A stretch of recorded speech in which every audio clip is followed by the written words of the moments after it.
आए हुए सभी पुण्य आत्माओं को मेरा नमस्कार।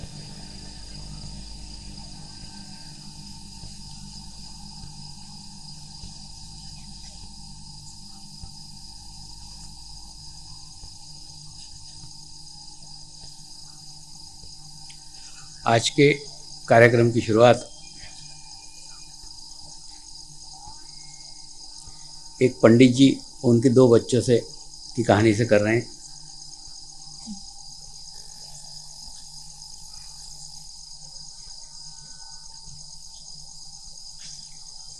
ये कहानी का महत्व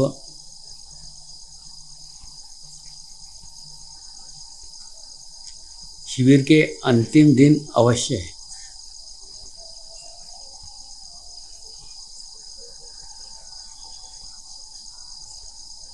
क्योंकि ये कहानी शिविर के पश्चात प्रत्येक दिन आपको याद आने वाली है।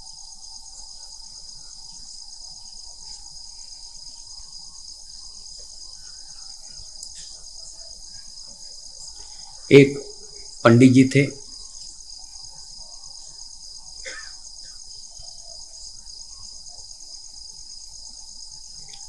जो अपने दो बच्चों के साथ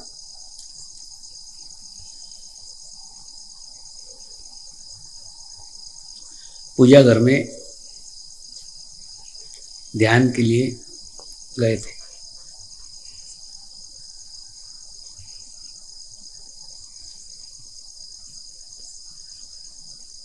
पंडित जी का पूजा घर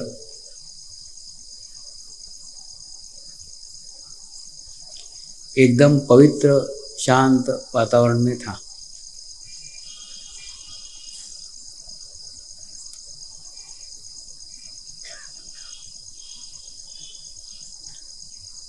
पंडित जी थोड़ी देर के लिए ध्यानमग्न स्थिति में चले गए।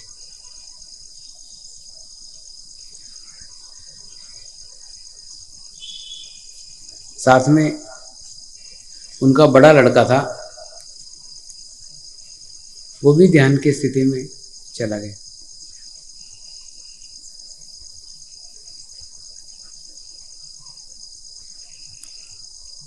लेकिन दूसरा जो छोटा लड़का था,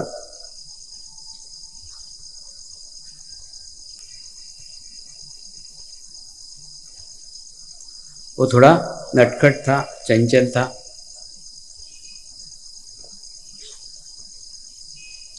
उसका ध्यान अपने बड़े भाई के साथ और अपने पिता के साथ नहीं लग रहा था।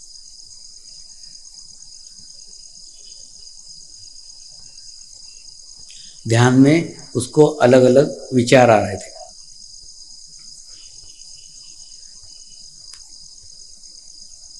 ध्यान के अंदर बार बार उसे खेल का मैदान ही आ रहा था, होमवर्क याद आ रहा था।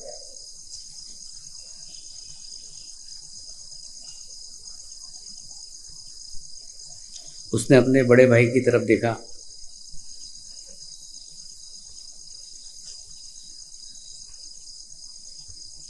अपने पिता की तरफ देखा।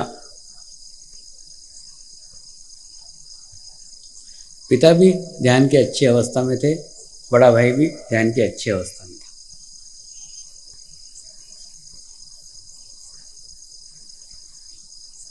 छोटे भाई ने धीरे धीरे आंखें खोली और प्रयास किया अपने आप को वहां बिठाए रखने का।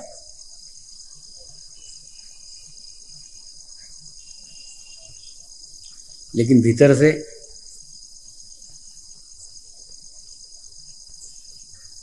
जो खेलने की इच्छा जागृत हो रही थी,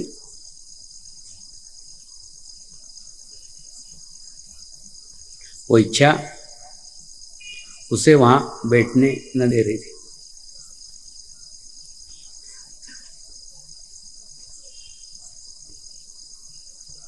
उसने पिता की ओर देखा। पिता की आंखें बंद थी। बड़े भाई की ओर देखा, बड़े भाई की भी आंखें बंद थी।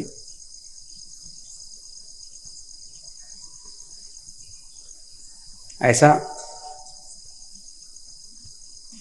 सुंदर अवसर देख करके ये छोटा भाई उस पूजा घर के बाहर चला गया और पूजा घर के बाहर जाके पड़ोस के ही मैदान में गिल्ली डंडे खेलने लग गए।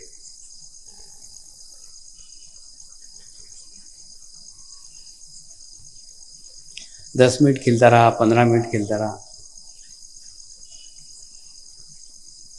लेकिन 15 मिनट के बाद भी उसको खेलने में मजा नहीं आ रहा था। अकेले क्या खेले, कोई तो भी खेलने के लिए साथ होना चाहिए। फिर वो चुपचाप धीरे धीरे पूजा घर की ओर गया। पूजा घर के खिड़की में से अपने बड़े भाई की ओर देख रहा था। जो बड़ा भाई ध्यान कर रहा था, मेडिटेशंस कर रहा था। उसने धीरे से बड़े भाई को इशारा करने की कोशिश की।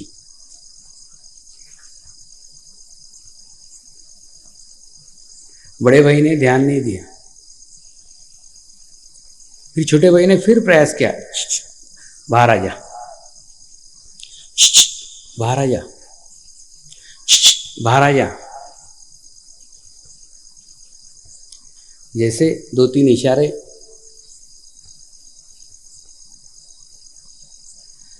बड़े भाई तक पहुंचे, बड़ा भाई भी विचलित हो गया। छोटे भाई ने खिड़की में से उसको गिल्ली डंडा दिखाया, बाहर आ जा, खेलेंगे। थोड़े क्षण के लिए बड़े भाई की भी इच्छा हुई कि बाहर जाके मैदान में गिल्ली डंडा खेलना चाहिए।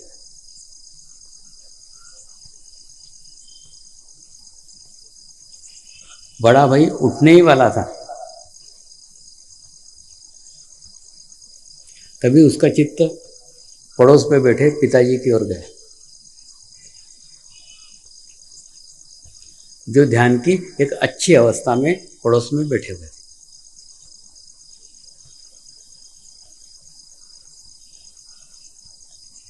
फिर उसने सोचा, अगर मैं छोटे भाई के साथ खेलने के लिए चला गया तो छोटा भाई तो छोटा है इसलिए बच जाएगा, मैं बड़ा हूं, पिताजी मुझे डांटेंगे कि पूजा घर से ध्यान छोड़ के खेलने के लिए क्यों गए।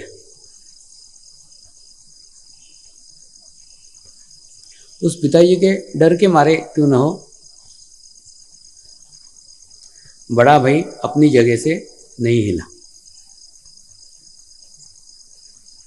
छोटे भाई ने अनेकों प्रयास किए, अनेकों प्रयत्न किए कि बड़ा भाई बाहर आ जाए, लेकिन बड़ा भाई टस का मस नहीं हुआ, हिला ही नहीं। आखिरी में जाके छोटा भाई हार गया, गिल्ली डंडा फेंक दिया। उसने सोचा अकेला गिल्ली डंडा खेलने का तो मजा ही नहीं है, और ये बड़ा भाई उठता नहीं है, चलो अपनी जाके ध्यान करते हैं, अपनी जाके मेडिटेशंस करते हैं।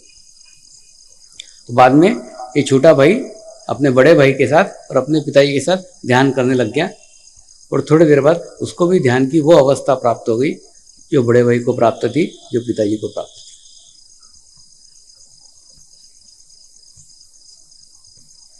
ये कहानी नहीं है, कल से यही सर्कस आपके घर में चालू होगी। जब भी ध्यान करने के लिए आप बैठोगे तो आपका चित्त रूपी छोटा भाई बाहर चला जाएगा, सिनेमा घर में जाएगा, रेलवे स्टेशन पे जाएगा, बस स्टैंड में जाएगा, मार्केट में जाएगा, लुंसीगुई में जाएगा।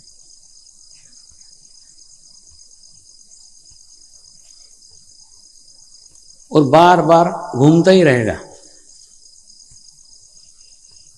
और आपके शरीर रूपी बड़े भाई को उठाने की कोशिश करेगा।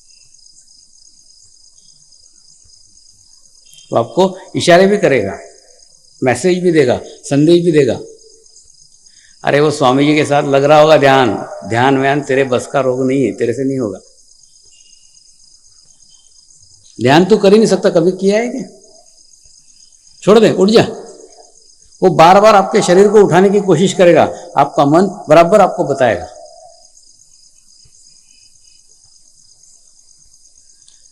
लेकिन आपने उस मन की बात मांगी, उसकी बात को अगर आप मानोगे तो आपका ध्यान कभी नहीं लग सकता।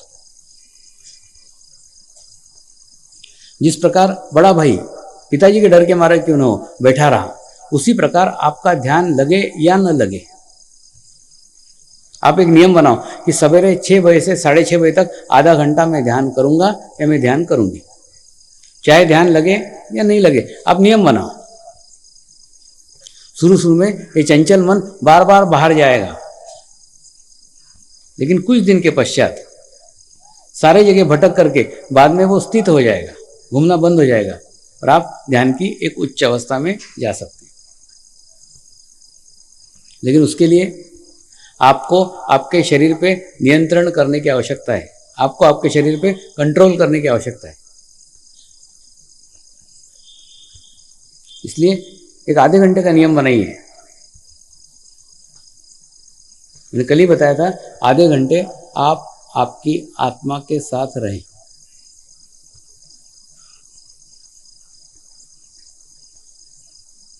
मेडिटेशन का उद्देश्य ये है कि आपके भीतर का गुरुतत्व जागृत हो जाए, आपके भीतर की आत्मा जागृत हो जाए, और आत्मा जागृत होने के बाद में वही आपको मार्गदर्शन करना शुरू करेगी। लेकिन कोई भी बीज हम बोते हैं, बोने के बाद में उसको अंकुरित होने में थोड़ा समय लगता है, थोड़े दिन लगते हैं। ठीक उसी प्रकार से ये जो अनुभूति का बीज मैंने आपके भीतर डाला है, उसको भी अंकुरित होने में 45 दिन लगेंगे, क्योंकि उसके उपयुक्त वातावरण आपके भीतर नहीं है। वो उपयुक्त वातावरण निर्माण करने के लिए आगामी 45 दिन आपके जीवन में रखे हुए हैं। अगर कल से अनुष्ठान चालू करते हो तो 29 फरवरी को सबके 45 दिन पूर्ण हो जाएंगे, और 45 दिन में जो वर्षों की गंदगी आपने आपके भीतर भर के रखी हुई है, धीरे धीरे सब स्वच्छ हो जाएगी, सब पवित्र हो जाएगी। और सब जब पवित्र हो जाएगी तो स्वाभाविक रूप से आपके भीतर का बीज अंकुरित होना शुरू हो जाए। इसलिए कल से 45 दिन आपके जीवन में महत्वपूर्ण दिन है।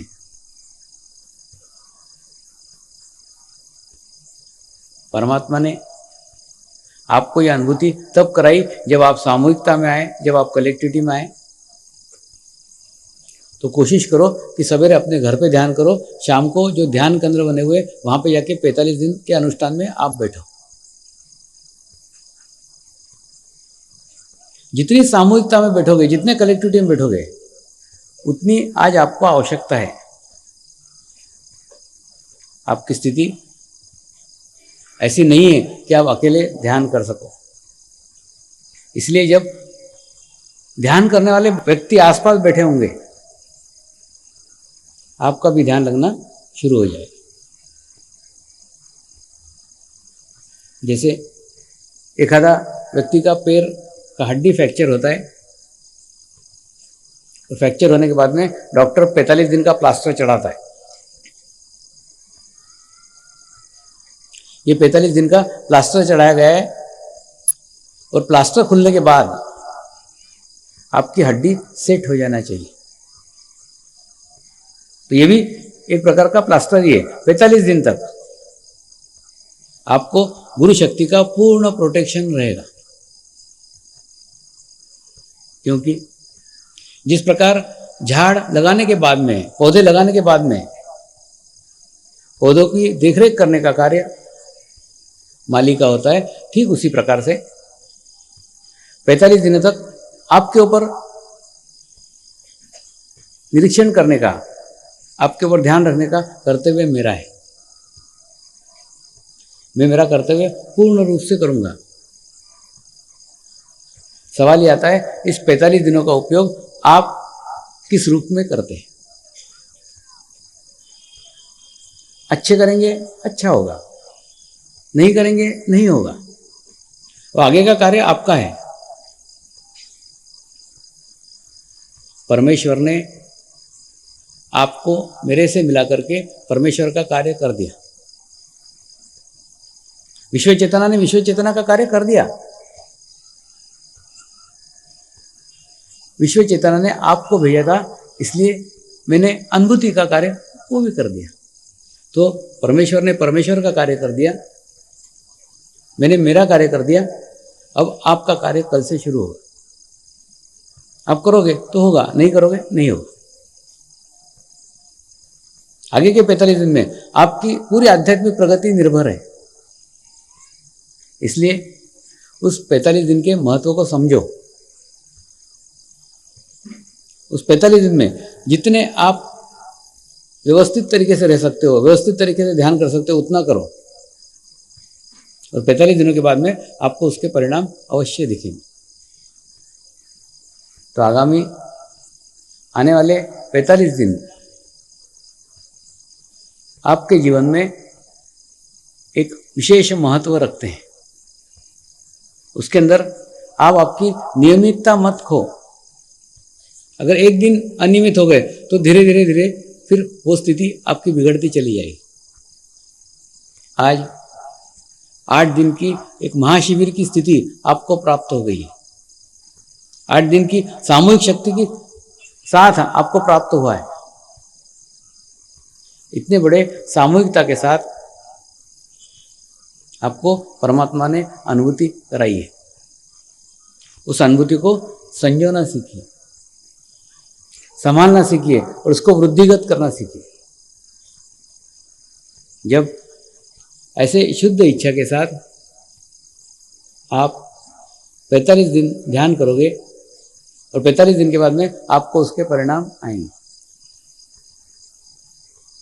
आपकी आज कोई भी समस्या हो, आज की आप कोई भी प्रॉब्लम हो, उस प्रॉब्लम को कागज में लिख के फोटो के नीचे रख दो। फोटो आपको मन को केंद्रित करने के लिए दिया जा रहा है। ध्यान उस फोटो के सामने करते हैं जो फोटो सूक्ष्म शरीर का है। उस फोटो को बनाने में उस साधक को 3 साल लगे हैं। जब तक सूक्ष्म शरीर के दर्शन नहीं हुए वो नहीं बना पाए। ये कैमरे से लिया हुआ फोटोग्राफ्स नहीं। दूसरा, एक नवजात शिशु को इस नई दुनिया में जन्म लेने के पश्चात अगर वो किसी को जानता है, अगर वो किसी को पहचानता है, तो वो एक ही है, वो उसकी माँ। क्योंकि माँ ने 9 महीने उसको पेट में रखा हुआ है, तो 9 महीने उसका संपर्क उस माँ के साथ जुड़ा रहा, उसके विचारों के साथ जुड़ा रहा, उसके स्पर्श के साथ जुड़ा रहा। तो जन्म लेने के बाद बच्चा अपने माँ का स्पर्श बराबर पहचानता है, माँ की आवाज बराबर पहचानता है, माँ के विचार बराबर पहचानता है। तो नवजात शिशु के लिए उसकी माँ सबसे पास की रहती है, सबसे करीब की रहती है। इसलिए माँ का स्पर्श उसके लिए सबसे निकट संबंध रखता है। ठीक ऐसा का ऐसा ही है। मैं आपके आत्मा की माँ हूं, लेकिन माँ के साथ सदैव नहीं रहा जा सकता। लेकिन चित्त से रहने के लिए एक प्रतीक के रूप में आपको फोटो दिया गया है कि आप फोटो देख के कल्पना करो कि आप मेरे सानिध्य में ही हैं, आप मेरे पास में ही हैं। तो वो सानिध्य को महसूस करोगे तो आपके भीतर एक सुखद संवेदनाएं जागृत होंगी। और जब जाने अनजाने में आपका चित्त जब फोटो पे रहेगा तो आप उस सूक्ष्म शक्ति के साथ जुड़े रहोगे जो सूक्ष्म शक्ति के साथ 80,000 लोगों की सामूहिक शक्ति कार्यरत है। एक प्रतीक है फोटो, क्योंकि उस फोटो के माध्यम से आप सामूहिकता के साथ जुड़ रहे हो। अगर आंखें बंद करके आपका मन लुंसी हुई जाए, बस स्टैंड जाए, स्टेडियम जाए, तो आंखें खोल करके ध्यान करो, क्योंकि जब फोटो के सामने बैठे रहोगे आपको पता रहेगा कि आप ध्यान करने के लिए बैठे हो, तो आपको कोई विचार नहीं आएंगे। और कल्पना कीजिए कि विचार आते हैं, तो आप प्रार्थना करो। अपने मार्ग में सबसे आसान तरीका है प्रार्थना। प्रार्थना से हम चित्त से गुरु के साथ जुड़ जाते हैं। बचपन में जब हमारे माँ के साथ हम चलते थे, तो जब पैदल नहीं चल सकते थे तो माँ को प्रार्थना करते थे, माँ के गोद में बैठ जाते थे। ठीक उसी प्रकार से कल से अगर ध्यान करने के लिए बैठो और ध्यान नहीं लगे तो प्रार्थना करो, स्वामी जी मैं बार बार प्रयत्न कर रहा हूँ या प्रयत्न कर रही हूँ, फिर भी मेरा ध्यान नहीं लग रहा है, कृपया ध्यान लगाने की कृपा करें। ऐसी 3 बार प्रार्थना करके देखो, आपका ध्यान लग जाएगा। दूसरा, प्रार्थना वही व्यक्ति करता है जो अपने अहंकार से परे जाता है, अहंकार के ऊपर जाता है। आपके भीतर का अहंकार आपको प्रार्थना नहीं करने देगा। अगर उसमें क्या नहीं हो रहा है, प्रार्थना करो, प्रेयर करो। तो जैसे ही प्रार्थना करेंगे वैसे ही आप देखेंगे आपको एक ध्यान की स्थिति प्राप्त हो गई।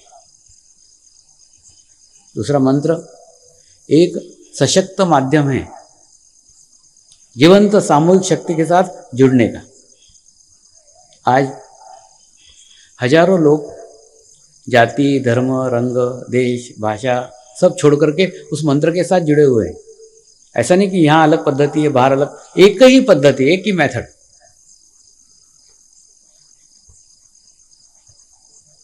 मंत्र के साथ जुड़ने मात्र से इतने सारे लोगों की सामूहिक शक्ति हमको प्राप्त हो जाती है। तो मेडिटेशंस के पद्धति के अंतर्गत ही ये सब कुछ आता है। गुरु का फोटो होना चाहिए, गुरु के सामने दीपक जला होना चाहिए। दीपक अग्नि का प्रतिनिधि है, और जब अग्नि जलाओगे तो आपके विचारों को नष्ट करने के लिए मदद करेगा। इसीलिए प्रत्येक धार्मिक कृत्यों में अग्नि किसी न किसी रूप में विद्यमान होती है। उसके बाद में आपको मंत्र का उच्चारण करना है, तो मंत्र के माध्यम से आप उस सामूहिकता के साथ जुड़ जाते हैं। तो सामूहिकता के साथ जुड़ने के बाद मंत्र सिर्फ सहायक है आपको वहां तक पहुंचाने के लिए। पहुंचने के बाद में मंत्र समाप्त हो जाता है, फिर सहस्त्रार पे आपका चित्त केंद्रित हो जाता है। और अगर ध्यान में किसी गुरु के दर्शन हो जाए, ध्यान में किसी देवता के दर्शन हो जाए, तो गुरु वही होगा जो आपने आपके भीतर बिठा के रखा हुआ है। देवता वही होगा जो आपने आपके भीतर रखा हुआ है। आपके भीतर का गुरु तत्व जागृत हो जाएगा, और गुरु तत्व जागृत होने के बाद में आपने बिठाया हुआ गुरु आपको दर्शन देगा। आपने बिठाया हुआ परमात्मा आपको दर्शन देगा। लेकिन ऐसे जब गुरु के दर्शन हो जाए, जब ऐसे परमात्मा के दर्शन हो जाए, तो वहां ठहरना मत, वहां रुकना मत। ये पड़ाव है, अंतिम मंजिल नहीं है।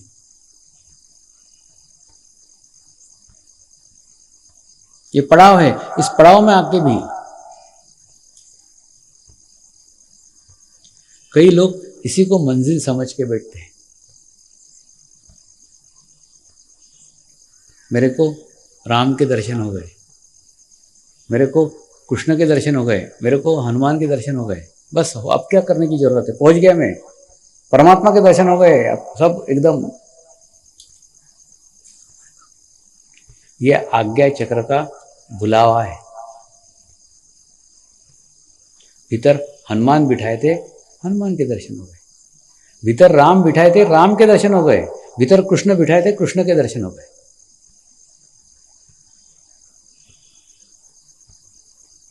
तो वहां तक पहुंच करके रुकना मत,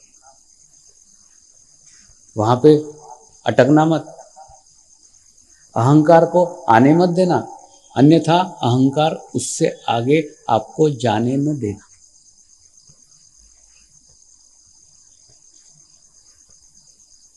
प्रकाश दिखेगा, ज्योति दिखेगी।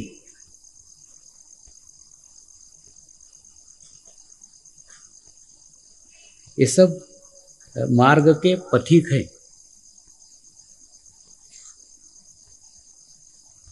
अंतिम लक्ष्य निर्विचारता की शून्य की स्थिति है।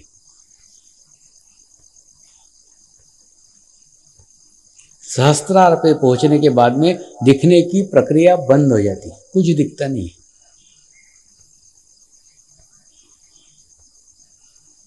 दिख रहा है मतलब हम यहां हैं, यहां नहीं।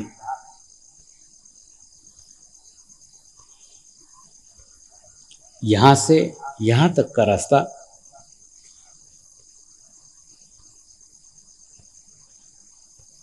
बड़ा कठिन है।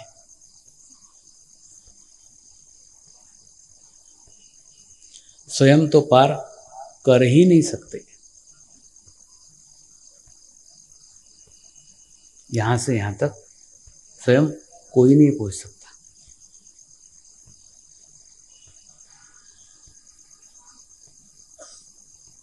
एक ही रास्ता है, एक ही मार्ग है। गुरु शक्ति को समर्पित हो जाओ।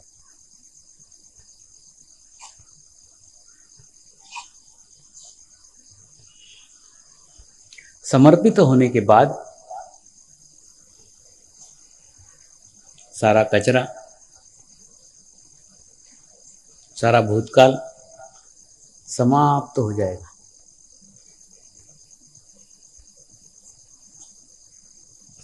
इसीलिए गुरु पंथ में गुरु चरण का सबसे अधिक महत्व है।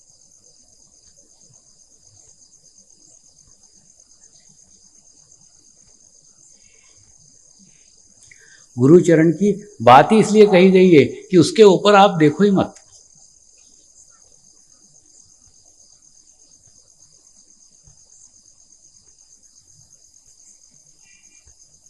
आपका चित्त आपके गुरु चरण पे होगा तो इससे ज्यादा नतमस्तक आप हो ही नहीं सकते।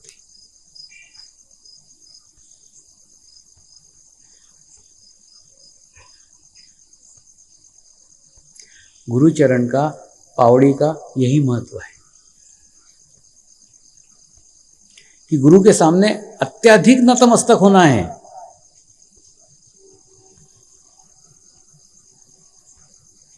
तो उनके शरीर के अंतिम छोर पांव की तरफ देखो। इससे अधिक आप झुक ही नहीं सकते।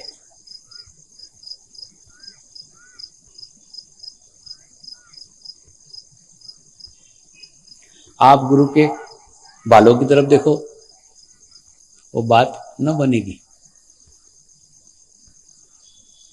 आप गुरु के चेहरे की तरफ देखो, वो बात न बनेगी। गुरु के छाती की तरफ देखो, वो बात न बनेगी। गुरु के पेट की तरफ देखो, वो बात न बनेगी। गुरु के घुटने की तरफ देखो, वो बात न बनेगी। बात तो तभी बन सकती है जब आपका आज्ञा चक्र उसके चरणों पे हो।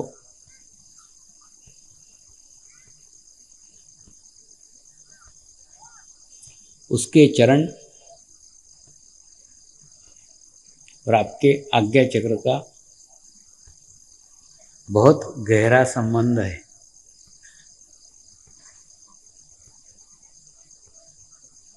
क्योंकि उसके चरण वो स्थान है जिस स्थान से आपका आज्ञा चक्र खुल सकता है। गुरुचरण वो स्थान है जिस स्थान से आपका आगे का मार्ग, आपके आगे का रास्ता खुल सकता है। आप कहीं भी गुरु की ओर देखो, लेकिन जो चरणों में शक्ति है वो कहीं नहीं है।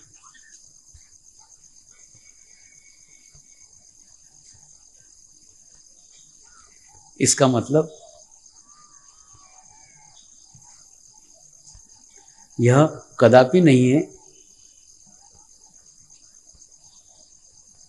कि गुरु के शरीर में चरण सबसे ज्यादा शक्तिशाली है, बलशाली है।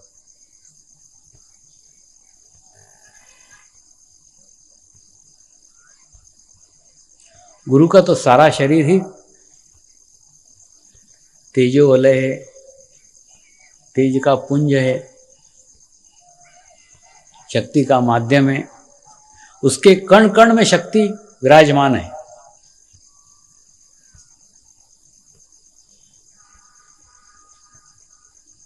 लेकिन आप जब गुरु चरण की ओर देखोगे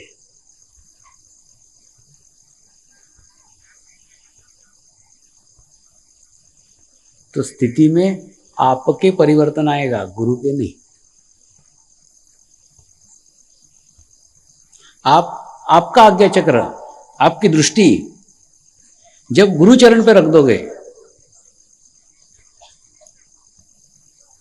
तो शरीर की रिसीविंग पावर कई गुना बढ़ जाएगी। आपकी लेने की क्षमता कई गुना बढ़ जाएगी, क्योंकि आप पूर्णतः झुक गए हो।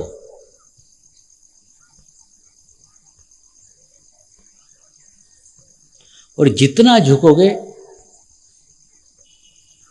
उतना ही अंदर का गंदा पानी, अंदर का कचरा निकलने की प्रक्रिया शुरू हो जाएगी।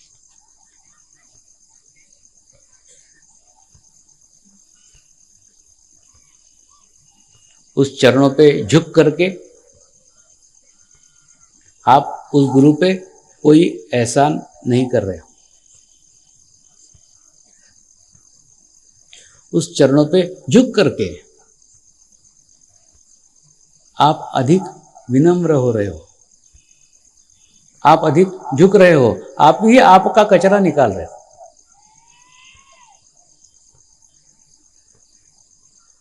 आपके झुकने से या न झुकने से गुरु में कोई तब्दीली नहीं आएगी।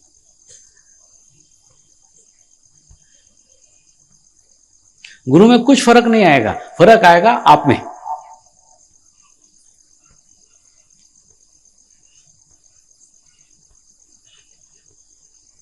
अगर संपूर्ण समर्पित हो जाते हो तो सारा कचरा, सारा गंदा पानी पैरों की शक्ति के द्वारा शोषित कर लिया जाता है।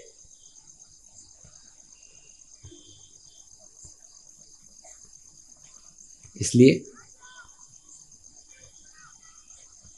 ये सब बातें आपको बता रहा हूं,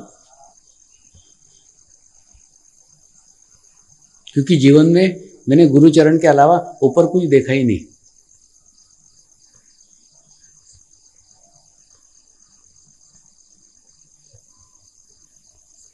आपको 8 दिन से इतनी भाषणबाजी कर रहा हूं, लेकिन मेरे गुरु ने मेरे को एक शब्द में भी कभी कुछ नहीं कहा।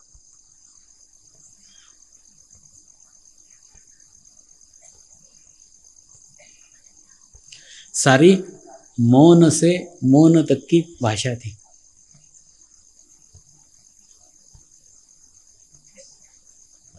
चैतन्य की भाषा थी, वाइब्रेशंस की भाषा थी, जहां उस भाषा में संवाद चल रहा हो, शब्द की भाषा की आवश्यकता ही नहीं रहती।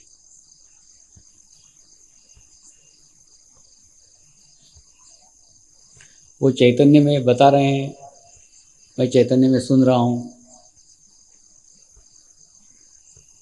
भाषा की आवश्यकता क्या है? कोई आवश्यकता नहीं है।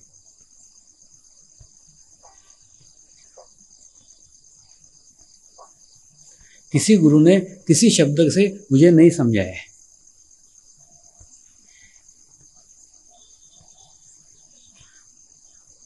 लेकिन मैं गुरु के पास गया था, पूर्ण समर्पित होकर गया था।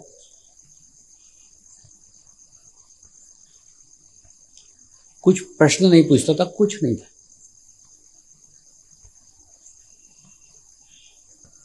क्योंकि मुझे पूर्ण विश्वास था, जो ज्ञान मुझे जानना है वो गुरु स्वयं ही बता देंगे। जिसके लिए मैं सुपात्र हो गया हूं, जिसके लिए मैं योग्य हो गया हूं, वो ज्ञान गुरु स्वयं ही दे देंगे। मांगने की क्या जरूरत है, पूछने की क्या जरूरत है।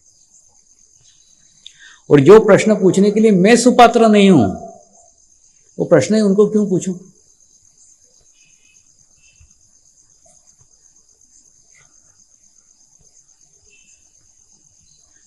लेकिन आप आधुनिक समाज से आए हुए हैं, बुद्धिजीवी समाज से आए हुए हैं, निर्जीव पुस्तकें पढ़ के आए हुए हैं, तो सजीव ज्ञान समझने के लिए निर्जीव पुस्तकों का ज्ञान आड़े आएगा ही।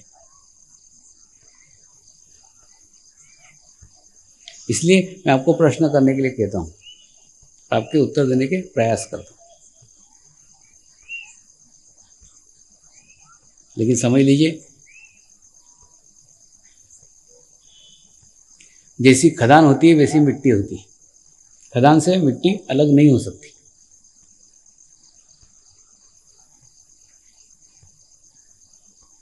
मैं जिन गुरुओं के संगत में तैयार हुआ हूं, जिनके सानिध्य में विकसित हुआ हूं,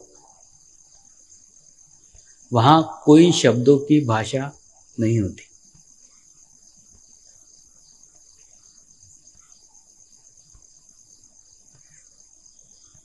तो अभी नया नया समझ में आया हूं, इसलिए बड़बड़ कर रहा हूं। कुछ दिनों के बाद में फिर वैसा ही मौन हो जाऊंगा।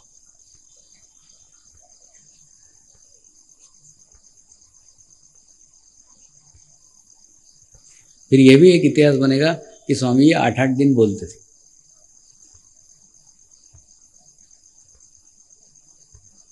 और उस स्थिति में पहुंचने के बाद मुझसे वही संवाद स्थापित कर पाएंगे जिन्हें चैतन्य की भाषा आती हो, जो बिना भाषा का प्रयोग किए चैतन्य के द्वारा सब कुछ जान सकते हैं, सब कुछ ग्रहण कर सकते हैं। एक बार आपको वो भाषा आ जाए तो दुनिया के किसी शब्द की भाषा की सीखने की आवश्यकता ही नहीं है। एक बार आपको वो भीतर का ज्ञान प्राप्त हो जाए, वो ज्ञान प्राप्त होने के बाद फिर कोई ज्ञान बाहर से लेने की आवश्यकता ही नहीं है। जैसी आपकी आवश्यकता होगी, जैसी आपकी जरूरत होगी, आप ज्ञान प्राप्त कर सकते हैं।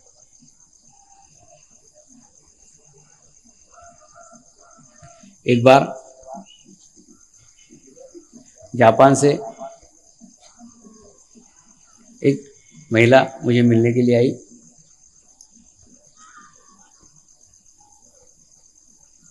और मुझे बताया कि मैं ज़ेन बुद्धिज्म से ध्यान करती हूँ।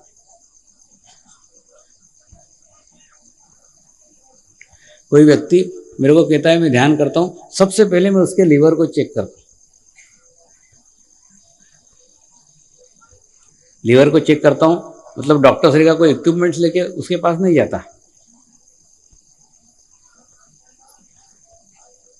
उसके ओरा को चेक करता हूँ। और ओरा को देखने के बाद में पता चल जाता है कि लीवर की स्थिति क्या है। कोई किसी भी पद्धति से ध्यान कर रहा हो,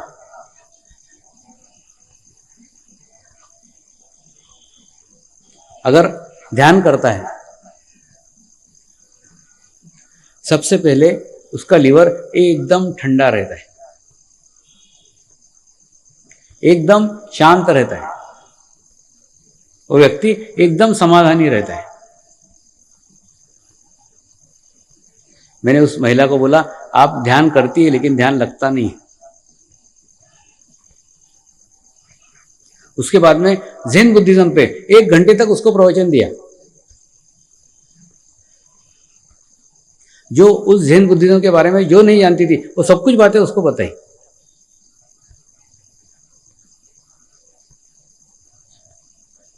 तो पास में कुछ बोरोली के साधक बैठे थे। बोले, स्वामी जी इतना आपको उसके बारे में मालूम था तो आपने बताया क्यों नहीं? कभी नहीं बोले इसके ऊपर आप कभी? मैंने बोला मेरे को कुछ भी मालूम नहीं था, मेरे को तो आज ही पता चला है। क्योंकि ज़ेन बुद्धिज्म पे जानने की आवश्यकता आज हुई, इसके पहले कभी नहीं हुई।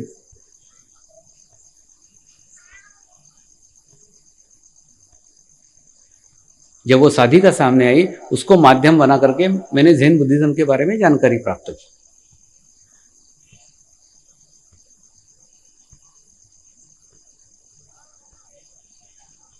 तो एक बार आपका चित्त सशक्त हो जाए, उसके बाद में आप दुनिया के किसी भी व्यक्ति के बारे में जानकारी यहां बैठे बैठे प्राप्त कर सकते हैं।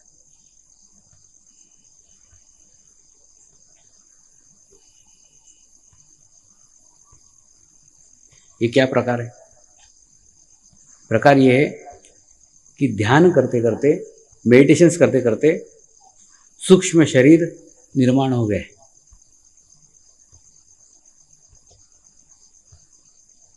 और विश्व के किसी भी व्यक्ति के बारे में जानकारी प्राप्त करना हो तो उससे कनेक्ट होते हैं, उससे उस व्यक्ति के बारे में जानकारी लेते हैं, वो वापस इधर देता है, बताते हैं ये ऐसा ऐसा है।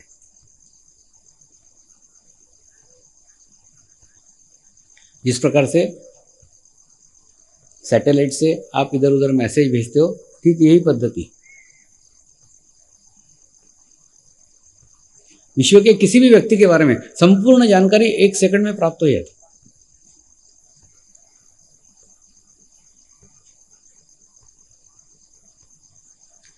और ऐसी बातें प्राप्त होती है जो बातें उस व्यक्ति को स्वयं को भी पता नहीं।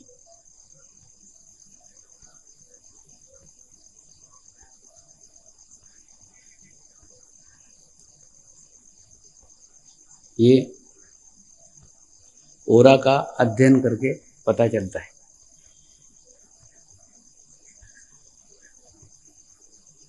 मनुष्य जो विचार करता है, उस विचारों से उसके आसपास एक आभामंडल बनता है, एक ओरा बनता है, एक सूक्ष्म शरीर बनता है, एक आभामंडल बनता है।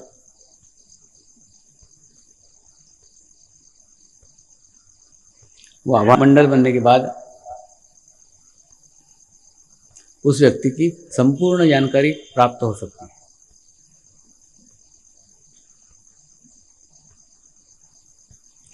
कोई बीमारी होने के पूर्व भी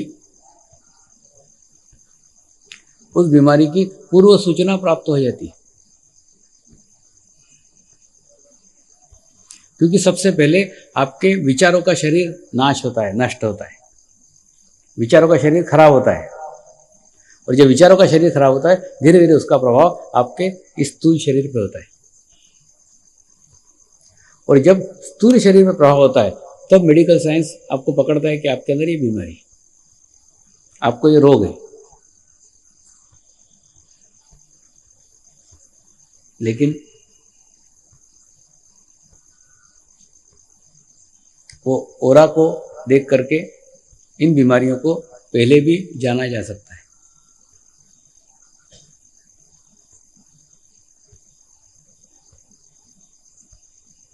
ओरा से प्रत्येक व्यक्ति के विचारों को जाना जा सकता है।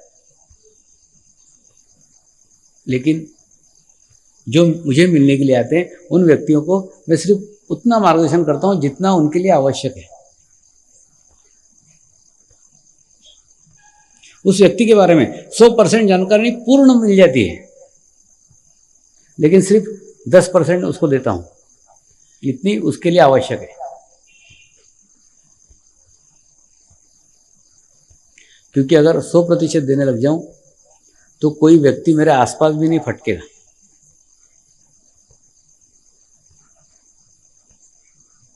कुछ बातें वो मुझसे छुपाना चाहता है, मैं भी छुपे रहने देता हूं, मैं नहीं उसको आगे करता। उसको लज्जित करना मैं नहीं चाहता, इसलिए कुछ नहीं बताता।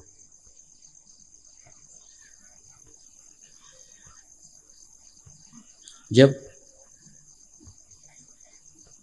आप एक शक्तिशाली ओरा के मालिक बन जाओ,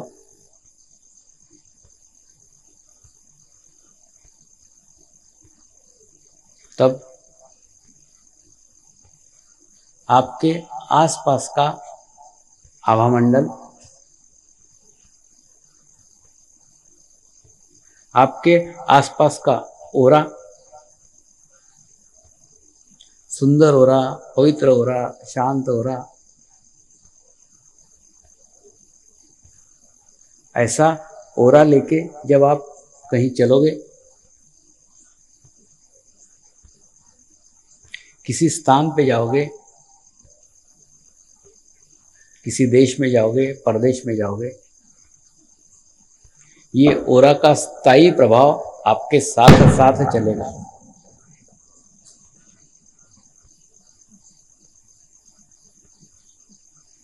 उस स्थायी ओरा का प्रभाव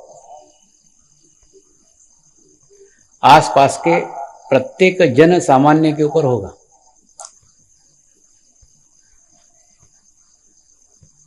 प्रत्येक स्थान के ऊपर होगा।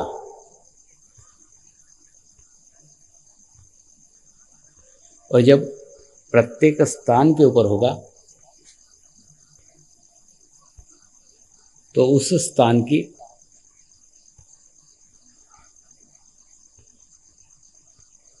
गुरु शक्तियां आपको आशीर्वादित करेगी। उस स्थान की गुरु शक्तियां आपकी सहायता करेगी।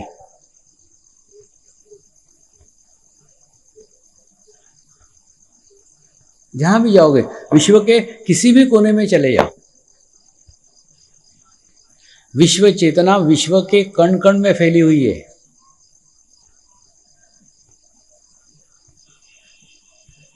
और ये विश्व चेतना के कण पुंज के रूप में पूरे विश्व में फैले हुए हैं, प्रत्येक जगह में हैं।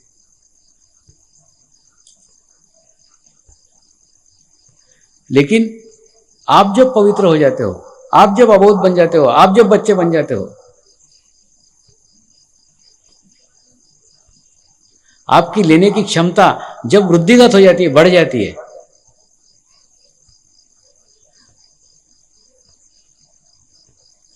तो आप जिस स्थान पे जाते हो उस स्थान के उस शक्ति के स्रोत के साथ आपका संबंध स्थापित हो जाता है।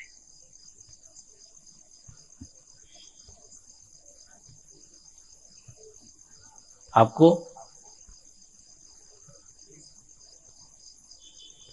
मेरे इस तरीके से अगर ये बात समझ में नहीं आ रही हो तो आपको समझ में आए इस तरीके से समझाने की कोशिश करता हूं। आप कल्पना कीजिए कि एक नवसारी के लोकल कंपनी का ट्रांजिस्टर आपके पास में है।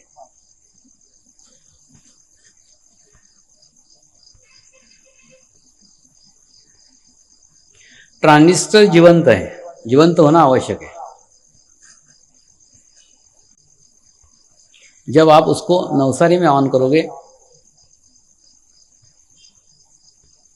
वो नवसारी के और नवसारी के आसपास के स्टेशन पकड़ना शुरू करेगा।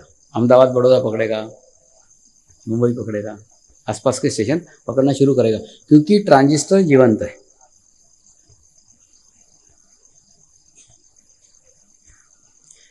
यही नवसारी का लोकल कंपनी का ट्रांजिस्टर आप ऑस्ट्रेलिया ले जाओ,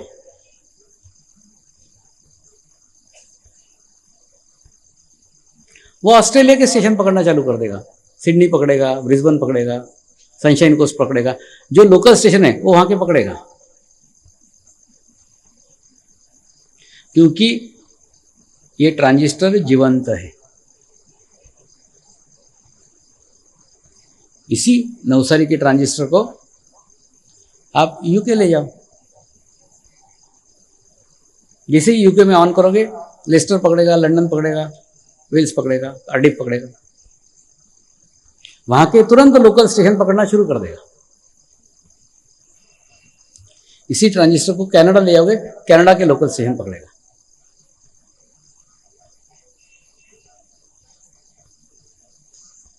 अब कनाडा में, यूके में, ऑस्ट्रेलिया में, जर्मनी में कोई मायना नहीं है कि वो ट्रांजिस्टर किस कंपनी का है।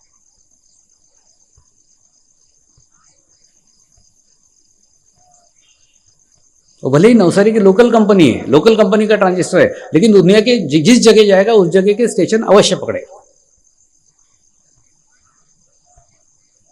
क्योंकि ट्रांजिस्टर जीवंत है।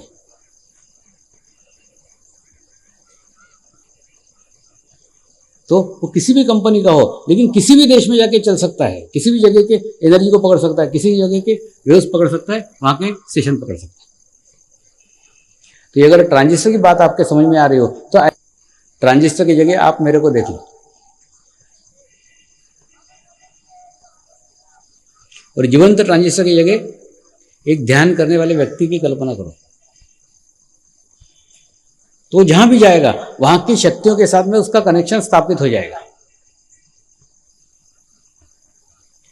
ठीक उसी प्रकार से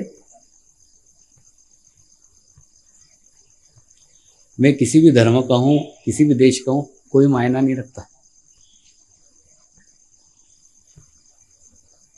जिस देश में जाऊंगा उस देश की शक्तियों के साथ में संबंध स्थापित हो ही जाएगा, क्योंकि जिस प्रकार जीवंत ट्रांजिस्टर वहां के रेडियो स्टेशन पकड़ता है, ठीक उसी प्रकार से जीवंत आध्यात्मिक व्यक्ति वहां के आध्यात्मिक केंद्रों के साथ संबंध स्थापित कर लेगा।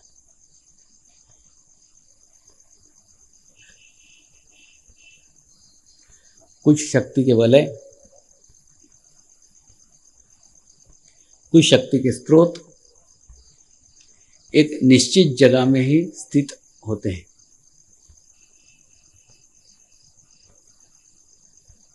एक निश्चित जगह ही उनका आभा मंडल रहता है, एक निश्चित जगह ही उनका ओरा रहता है।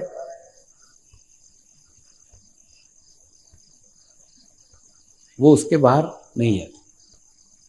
अगर आप उनके ओरा में चले गए, आप उनके आभा मंडल में चले गए,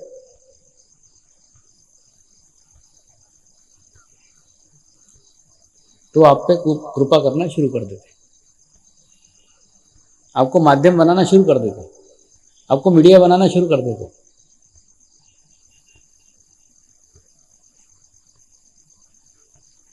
ऐसे वेल्स में कई ड्रेविड्स सेंट है।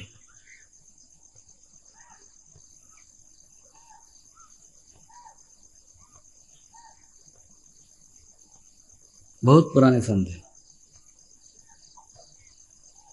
ईसा के भी पूर्व के संत हैं।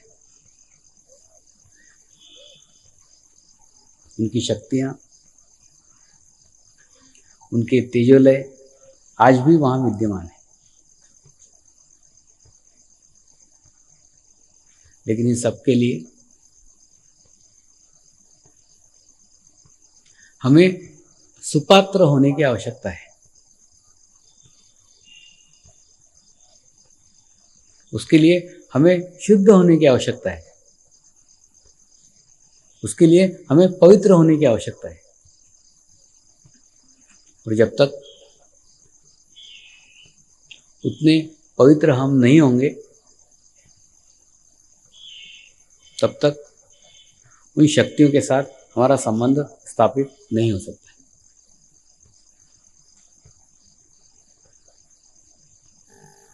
इसलिए आवश्यक है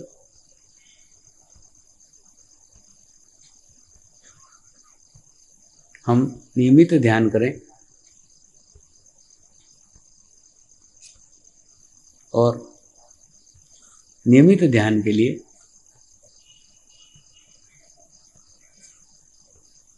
हमारा चित्त सदैव गुरु चरण में होना चाहिए।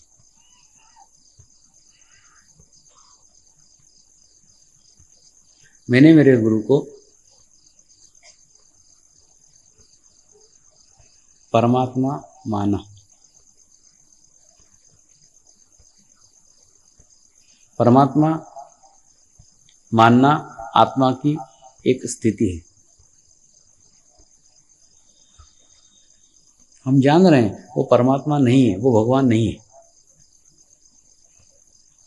लेकिन मान रहे हैं। इसलिए मान रहे हैं क्योंकि मन को वहां पे केंद्रित किया जा सके।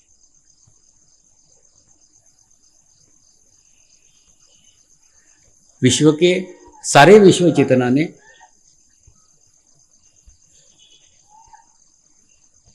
मेरे भीतर की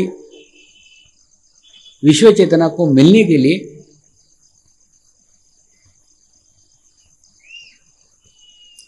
मेरे भीतर की विश्व चेतना को जागरूक करने के लिए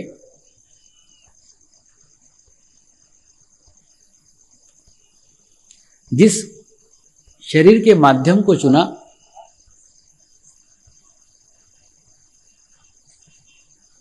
जिस शरीर के माध्यम से मुझे अनुभूति प्राप्त हुई,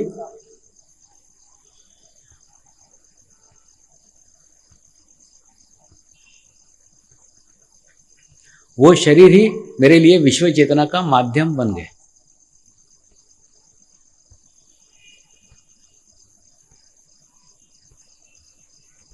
और जब उस शरीर के चरणों पे नतमस्तक हुआ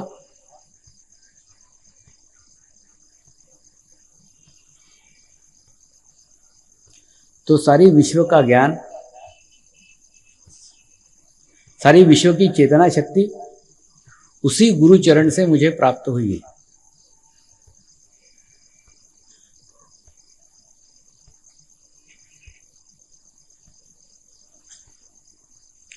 ये ध्यान की पद्धति अब्रामा, अमलसाड़, गंडेवी, बिलीमुरा ऐसे छोटे छोटे गांवों को ही नहीं प्रभावित करती, लंदन के थियोसॉफिकल सोसाइटी के हॉल को भी प्रभावित करती है।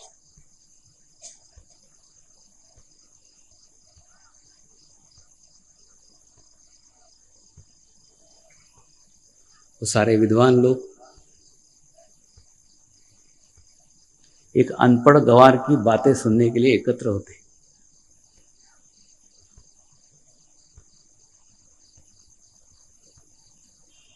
मैं उनको कहता हूं,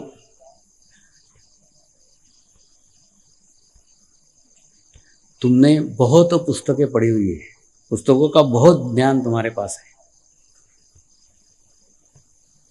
मैं एक अनपढ़ जंगली आदमी हूं, मेरे पास कोई पुस्तक का ज्ञान नहीं, मैंने अक्षर भी पुस्तक का पढ़ा हुआ नहीं।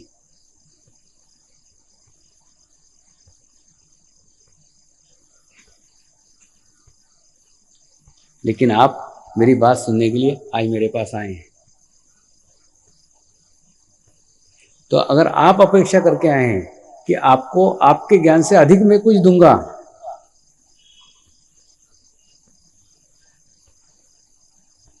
तो यह आज संभव न हो सकेगा, क्योंकि मैंने कोई पुस्तक ही पढ़ी नहीं।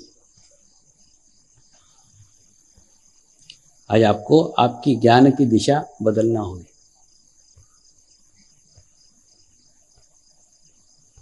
मैंने 80,000 जीवंत साधकों की पुस्तकों को पढ़ा है। प्रत्येक साधक मेरे लिए जीवंत पुस्तक है, प्रत्येक साधक मेरे लिए एक नया अनुभव है। ऐसा अनुभूति का ज्ञान प्राप्त करना चाहते हो तो कृपया पुस्तकों का ज्ञान छोड़ करके सुनने के लिए बैठो। वो निर्जीव ज्ञान है और ये सजीव ज्ञान है, दोनों में बहुत अंतर है।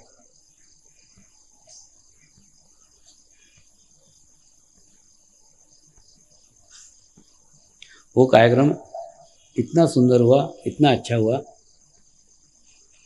कि उन्होंने अपने दुनिया भर के सारे सेंटरों को कहा है कि स्वामी जी का कार्यक्रम आयोजित करो, स्वामी का कार्यक्रम आयोजित करो। फिर मुझे बुलाया 2 मई को, फिर स्पेशल कार्यक्रम रखा हुआ है लंदन में।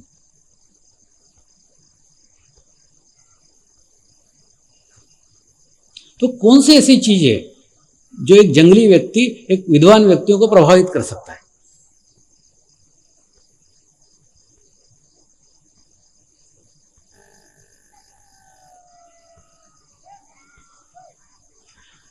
वो गुरुचरण के अलावा कुछ नहीं हो सकता।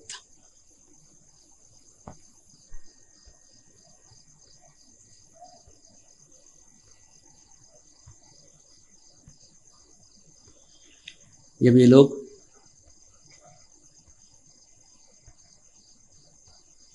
मेरे सानिध्य में आते हैं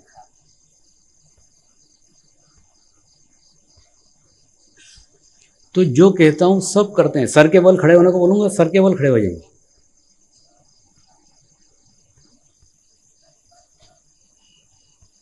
मैं अभी हाल ही ऑस्ट्रेलिया से आया।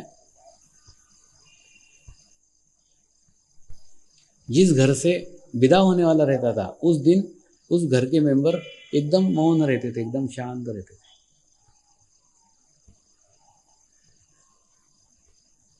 क्योंकि उनको मालूम था आज स्वामी हमारे यहाँ से जाने वाले। जो सेंट्रल लीडर है वो भी सवेरे से मौन थी, शांत थी, मेलिसा जेमिसन। रात को जब एयरपोर्ट छोड़ने की बात आई तो ब्रिस्बेन का एयरपोर्ट 100-150 किलोमीटर दूर था। तो उसने स्पष्ट कहा स्वामी आज मेरी स्थिति गाड़ी चलाने से नहीं, मैं नहीं चला सकती।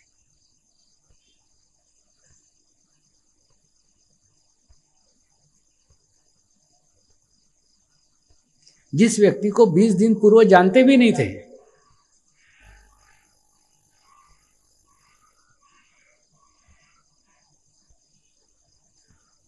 उस व्यक्ति के बारे में इनके मन में इतने भाव निर्माण हो जाते हैं।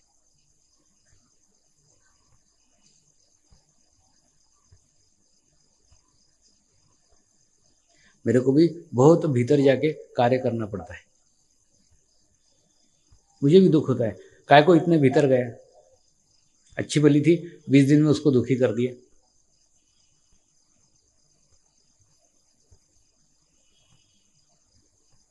लेकिन भीतर न जाऊं तो वो रोग भी तो दूर नहीं हो सकता, वो दोष भी तो दूर नहीं हो सकते, वो कचरा भी तो नहीं निकल सकता। तो अंदर तक सफाई करना ही पड़ती है, तब जाके आत्मा तक पहुंचता हूं। आत्मा के ऊपर के सब आवरण टूट जाते हैं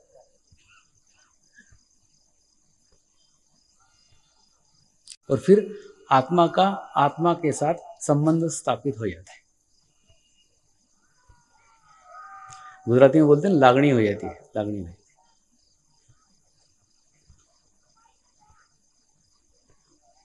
बीच में कुछ नहीं रहता, एक आत्मा का दूसरे आत्मा के साथ संबंध स्थापित हो जाता है।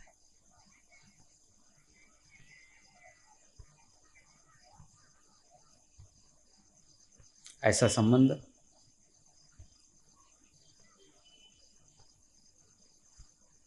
भीतर की वो सफाई करता है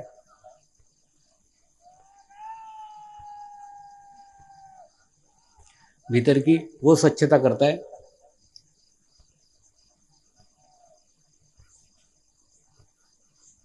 भीतर वो प्रतिस्थापित पवित्रता करता है।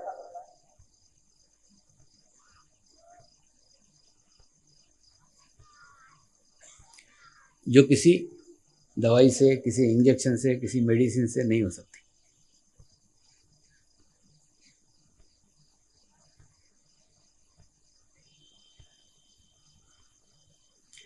मेडिकल साइंस की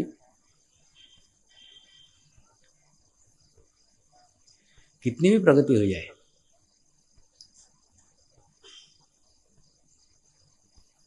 लेकिन अभी तक डॉक्टरों ने वो गोली या इंजेक्शन नहीं बनाए जो एक गोली खाने के बाद या एक इंजेक्शन लेने के बाद आपको दिन भर विचार न आए।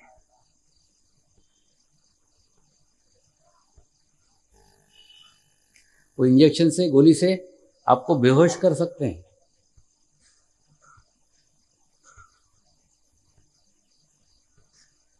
आपको नींद ला सकते हैं, लेकिन निर्विचार नहीं कर सकते। इसलिए जब तक निर्विचारिता का इंजेक्शन नहीं बनता, निर्विचारिता की टैबलेट नहीं बनती, निर्विचारिता की दवाई नहीं बनती, तब तक निर्विचारिता के लिए ध्यान के अलावा कोई रास्ता ही दुनिया में नहीं है।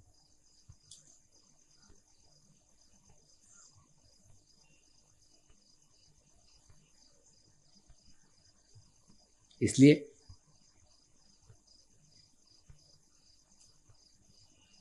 निर्विचारता की स्थिति प्राप्त करने के लिए पूरे विश्व में ध्यान ही एक मार्ग है।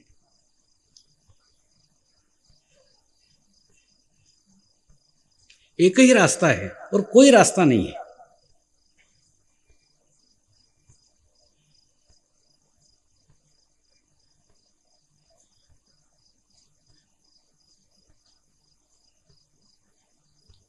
इस मार्ग पे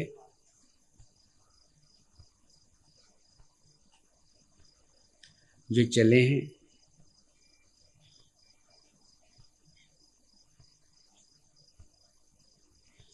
उनसे उनके अनुभव पूछो।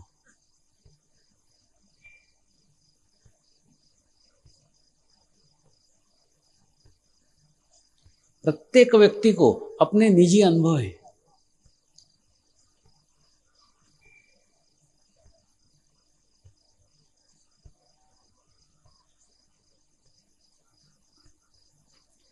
कई साधक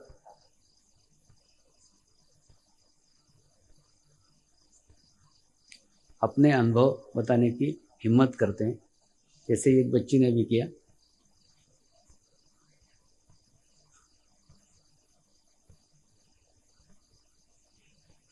लेकिन ये नगण्य है। अपने अनुभव अपने तक ही सीमित रखते हैं।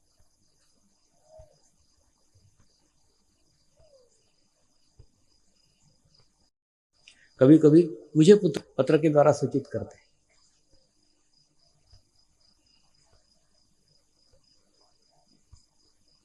लेकिन लोगों को बताने की हिम्मत नहीं करते।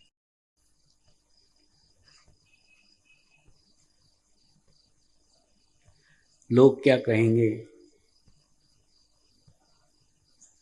लोग हंसेंगे, ऐसा सोच करके भी नहीं बताते।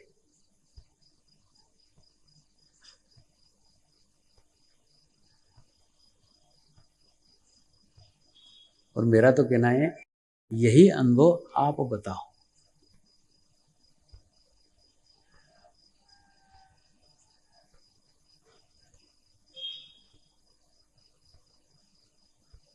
मैंने मेरे जीवन के सब अनुभव ही 8 दिन आपको बताए हैं। आपको अच्छे लगे हो, आपको बुरे लगे हो, आपने उसको माना हो, आपने न माना हो, लेकिन मैंने प्रामाणिकता के साथ बताए। और सत्य बताते समय सत्य के वाइब्रेशंस आपने महसूस किए। जब आदमी सत्य बोलता है ना, सत्य की शक्ति उसके पीछे रहती है, एनर्जी रहती है, वाइब्रेशंस रहते हैं। एक एक शब्द में वाइब्रेशंस का फ्लो रहता है।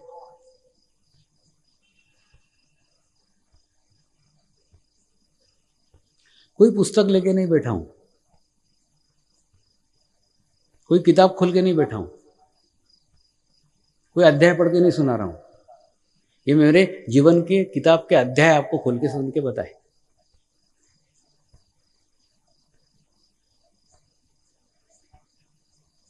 जो जीवन में अनुभव आए वो बताए।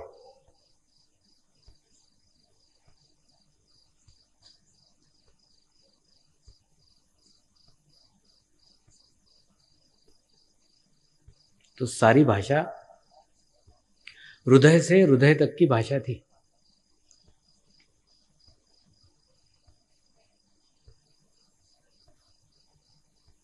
जो ऊपर से आता था,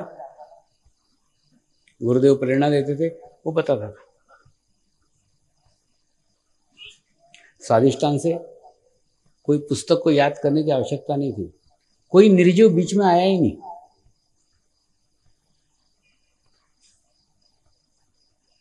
सारा सजीव, सादा, जीवंत।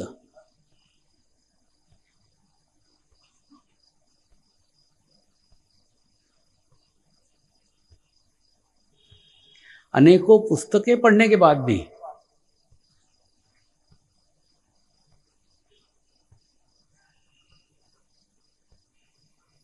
आज विश्व में लोग इसकी ओर इसीलिए आकर्षित है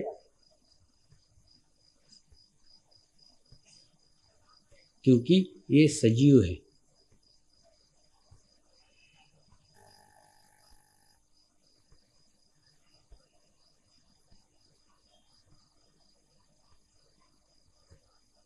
अपने अनुभव,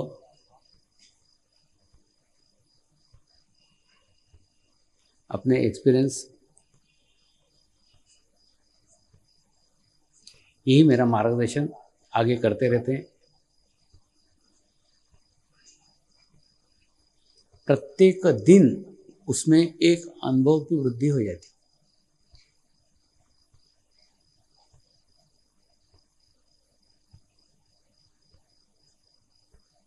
रोज नए नए अनुभव उसमें जुड़ते जाते हैं।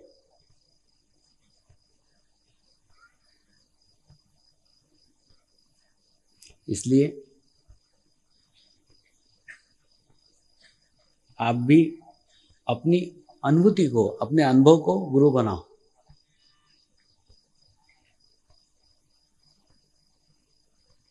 फिर क्या अच्छा है,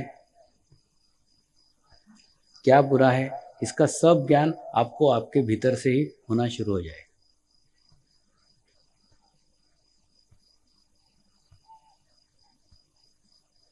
एक बार सजीव पुस्तकें पढ़ने की आदत डालो, निर्जीव पुस्तकें पढ़ी नहीं जाएगी।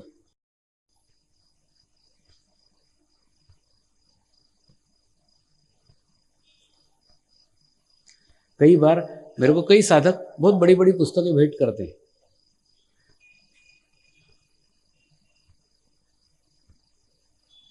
मैं भी कभी खोलने की कोशिश करता हूँ, लेकिन खोलने के बाद में पढ़ते ही नहीं आता हूँ।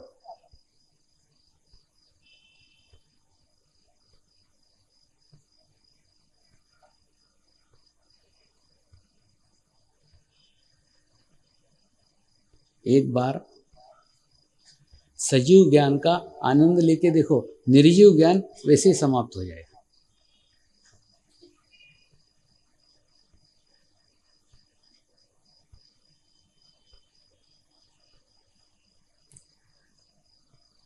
कई बार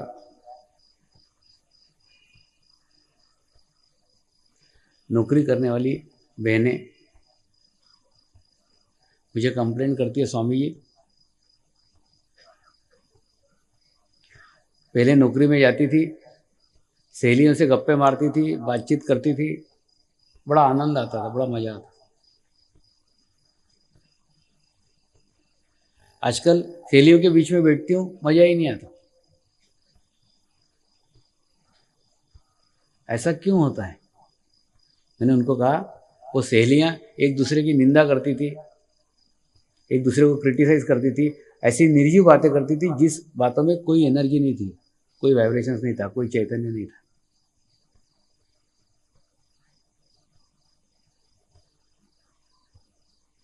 अब तुझे चैतन्य का ज्ञान हो गया है, वाइब्रेशंस का ज्ञान हो गया है। और वाइब्रेशंस का ज्ञान होने के बाद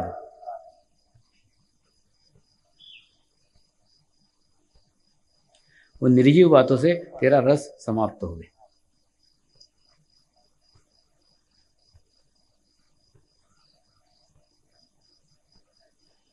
आपको लगता होगा, और कई साधकों को भी लगता है, कि भारत एक बड़ा विशाल देश है, यहाँ इतनी बड़ी संख्या में साधक होने के बाद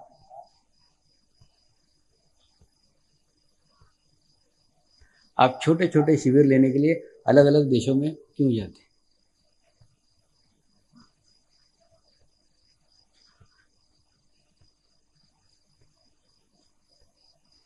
इसको थोड़ा समझने की कोशिश कीजिए।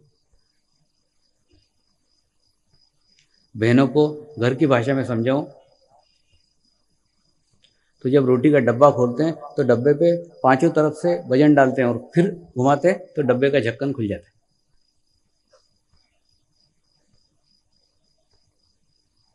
लेकिन वो रोटी के डब्बे पे एक जगह तुम कितना भी प्रेशर दो, डब्बा नहीं खुल सकता। आपको पांचों उंगलियां रख के पांचों जगह प्रेशर देना पड़ेगा, तब जाके वो डब्बे का ढक्कन खुलेगा।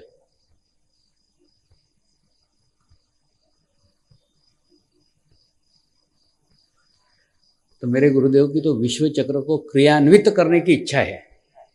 वो सब जगह जाके क्रियान्वित किए बिना पूर्णतः खुल नहीं सकता।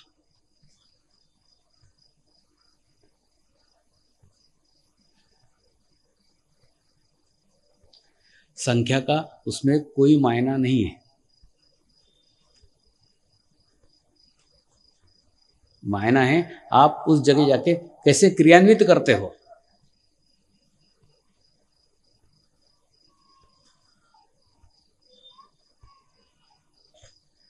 विश्व चेतना का आदान प्रदान हो रहा है।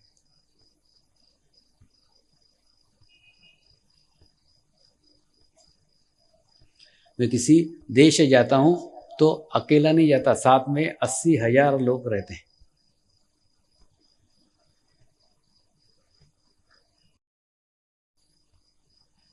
लेकिन उस जगह की चेतना से वही लोग जुड़े रहते हैं जो मुझसे कनेक्टेड रहते हैं, मुझसे संबंधित रहते हैं।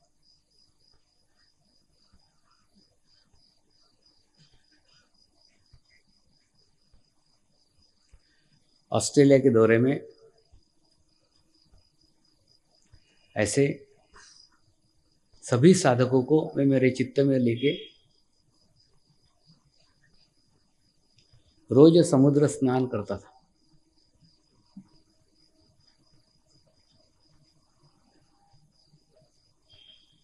और समुद्र स्नान करते समय समुद्र से प्रार्थना करता था,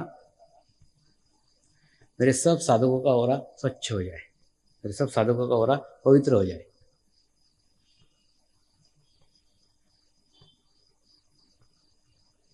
मैं तो सबको एक जैसा व्यवहार करता था, सबके लिए प्रार्थना करता था, सबके लिए प्रेयर करता था।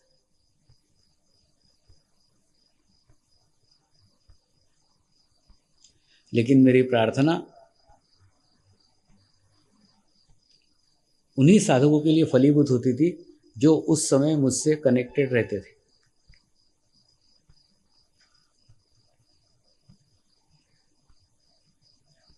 बाद में कई साधकों ने बताया, स्वामी जी उन दिनों में पता नहीं क्या होता था, सवेरे उठते थे एकदम फ्रेश, एकदम प्रसन्न।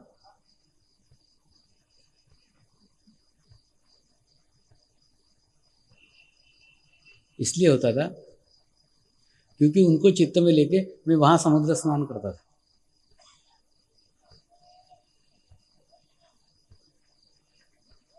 जिस प्रकार से एक टीवी केंद्र से कोई कार्यक्रम रिलीज हो रहा हो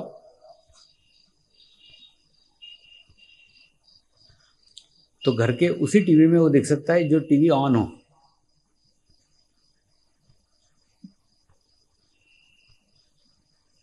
ठीक उसी प्रकार से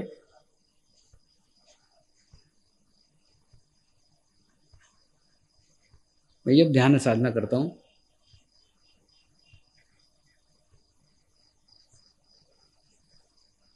पूरा स्वच्छ करता हूँ, तब सभी साधकों के लिए सामूहिक प्रार्थना करता हूँ। सिर्फ कुछ साधक ले पाते हैं, कुछ साधक नहीं ले पाते।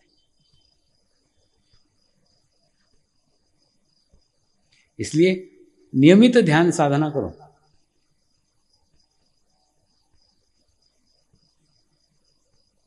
तो जैसी प्रगति होते हुए आपको पंथ की दिख रही है,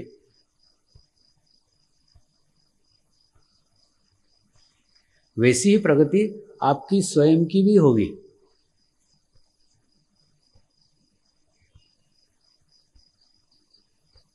हर साल थर्मामीटर लगा के देखो, पंथ की इतनी प्रगति हुई, मेरी हुई कि नहीं हुई इसके साथ में? नहीं हुई, मतलब मैं ठीक से जुड़ा नहीं हूं।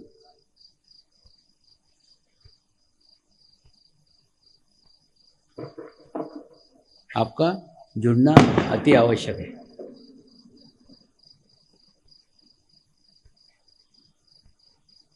और हम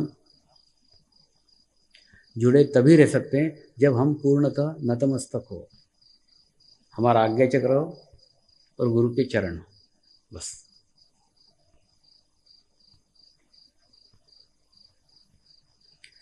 आज का चक्र सहस्त्रार चक्र है।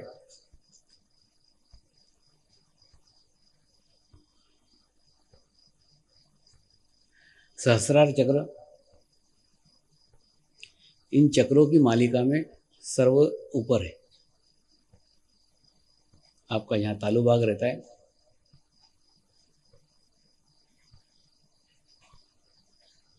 वहाँ पे सहस्त्रार चक्र है, और वहाँ पहुँचने के बाद सारी दिखने की प्रक्रिया बंद हो जाती है, अनुभूति की प्रक्रिया शुरू हो जाती है।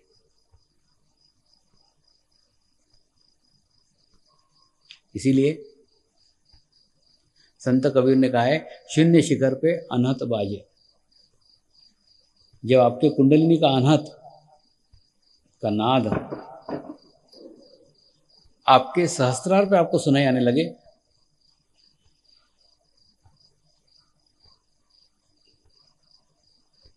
तो समझ लीजिए आप सहस्त्रार तक पहुंच गए।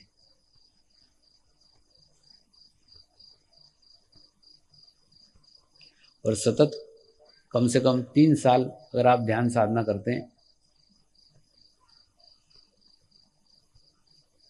तो 3 साल में आपका सहस्त्रार ओपन हो जाता है, सहस्त्रार खुल जाता है।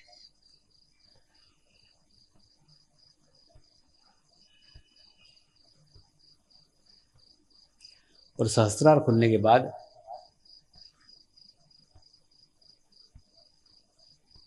जैसे खाली खंबे को आप कान लगाओ तो अंदर से खाली एक आवाज सुनाई आती रहती।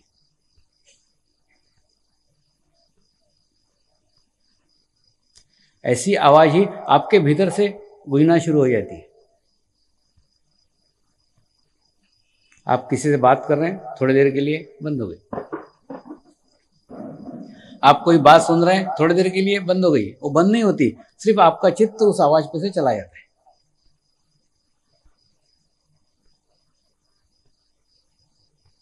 बाकी पूरे समय उसका नाद आपको अंदर से सुनाई आता है, उसको ब्रह्म नाद कहते हैं।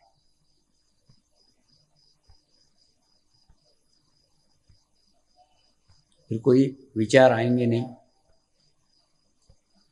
कोई चिंताएं होगी नहीं, कुछ नहीं होगा। आप आपके मस्ती में मस्त रहेंगे।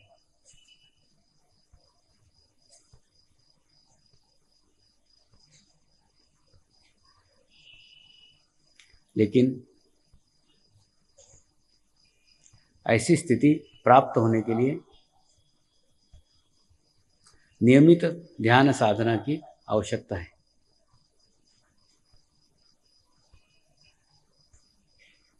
और सहस्त्रार चक्र पे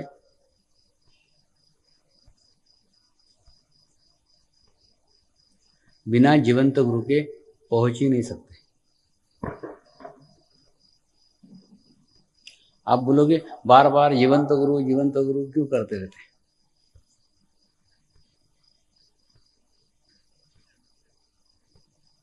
लेकिन आप ही देखो ना, एक आधी पुस्तक में गाय का चित्र आपने देखा तो ज़्यादा से ज़्यादा आपको जानकारी मिलेगी। गाय को 2 सींग होते हैं, एक पूंछ रहती है, 4 पैर रहते हैं, लाल रंग की गाय होती है, सफ़ेद रंग की रहती है, काले रंग की रहती है। और जानकारी लोगे तो मालूम पड़ेगा वो दूध भी देती है, वो दूध पीने से मीठा मीठा लगता है।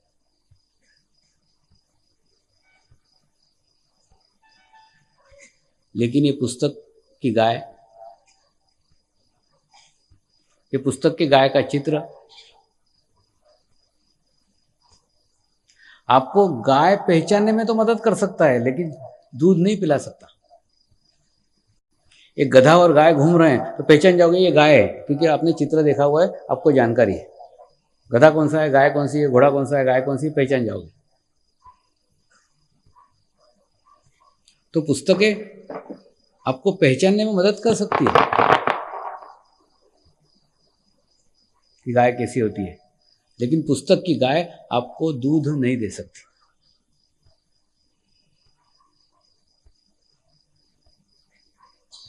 अगर आपकी इच्छा सिर्फ जानकारी तक है तब तो ठीक है, जानकारी ले ली काफी हो गई। लेकिन अगर आपकी इच्छा दूध पीने की है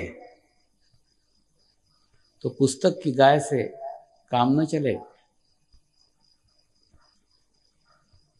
चित्र की गाय से काम न चलेगा। आपको उसके लिए जीवंत गाय तक पहुंचना ही होगा।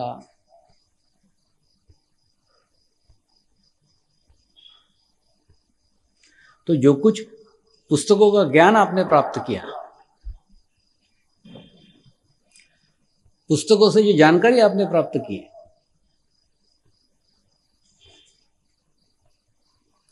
उसी में अगर आप तृप्त हो गए होते तो आज यहां नहीं आते।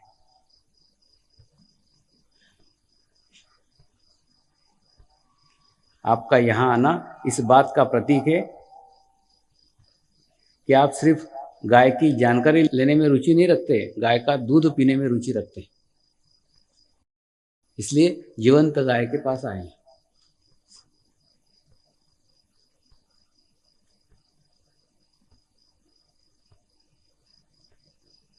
इसीलिए अनुभूति प्राप्त करने के लिए जीवंत गुरु की आवश्यकता है।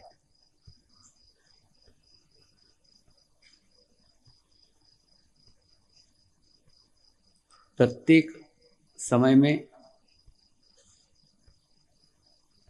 जीवंत गुरु विद्यमान होते ही हैं। उनके चोले अलग अलग हो, उनके कपड़े अलग अलग हो, ये सब अलग अलग हो सकता है, लेकिन भीतर की स्थिति एक ही है। एक ही शुद्ध इच्छा लेके वो आते हैं आपके जीवन में कि आपकी आत्मोन्नति हो जाए।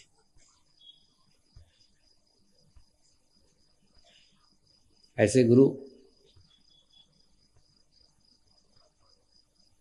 आपको आपके जीवन काल में मिले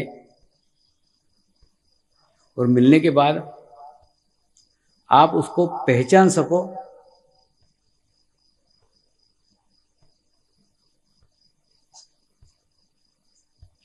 इससे बड़ी कोई घटना नहीं हो सकती। पहचानना आवश्यक है और उसे पहचानने के लिए सुपात्र स्थिति भीतर होने की आवश्यकता है। हीरा पड़ा हुआ मिला तो भी वो हीरा है, वो जानने की तो स्थिति होना चाहिए, नहीं तो कांच का टुकड़ा समझ करके फेंक दोगे। इसलिए जीवंत गुरु मिला तो भी पहचानते आना चाहिए ना।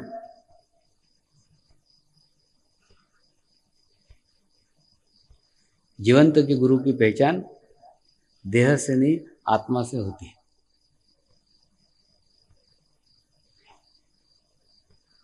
अपने आत्मा को गुरु बनाओ और आत्मा को पूछो। अगर आत्मा कहती है यही मेरा गुरु है तो यही आपका गुरु है। अगर आत्मा कहती है ये तेरा गुरु नहीं है तो शांत मत बैठो, खोजो उस गुरु को जो आपका गुरु है, क्योंकि वहां तक पहुंचे बिना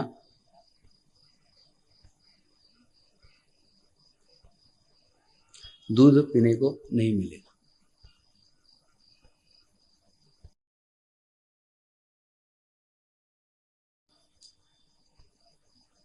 अगर मैं आपका गुरु हूं,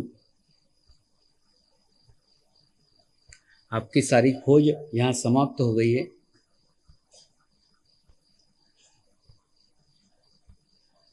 तो दूध पीना शुरू करो। और अगर खोज समाप्त न हुई हो तो आज से उस गुरु की खोज में चले जाओ जो गुरु की खोज आपकी आत्मा करना चाहती है। अगर मैं आपका माध्यम हूं तो मेरे माध्यम से आपको मिलेगा, मैं आपका माध्यम नहीं हूं तो आपको मेरे माध्यम से नहीं मिलेगा।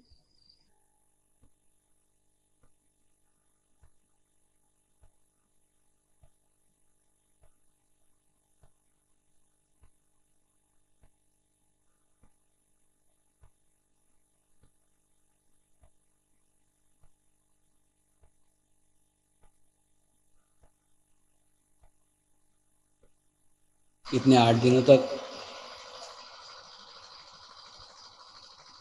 आप नियमित आए और नियमित मेरी बातों को सुना, उसमें से जितनी बातें आपको अच्छी लगी हो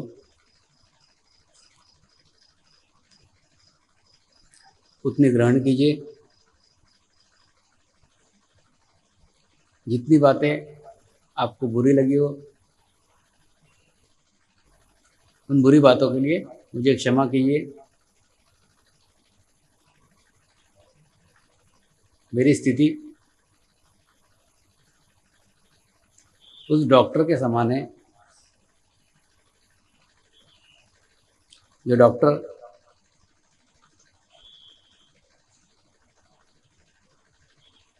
ऑपरेशन करते समय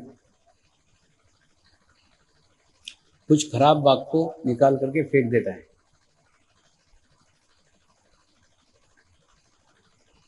डॉक्टर की तरफ देखने का हमारा नजरिया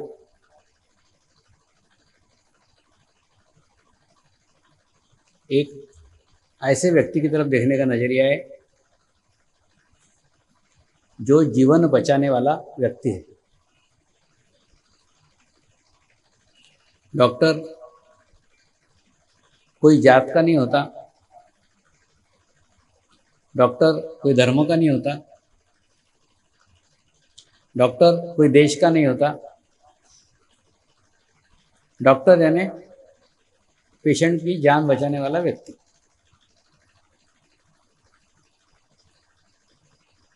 ठीक उसी प्रकार से सद्गुरु यानी दूसरे को आत्म जागृति करने वाला व्यक्ति।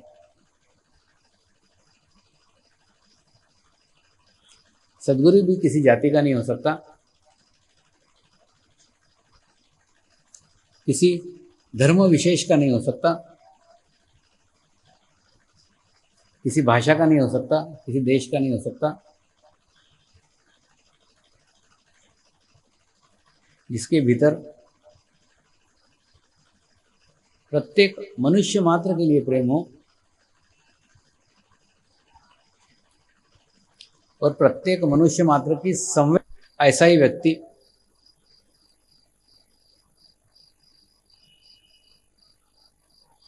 सद्गुरु होता है। इसलिए मेरा उद्देश्य सिर्फ आपको अनुभूति कराना था। इसलिए इन 8 दिनों के अंदर मैंने जाने अनजाने में कुछ गलत कहा हो, कुछ कड़े शब्दों का इस्तेमाल किया हो,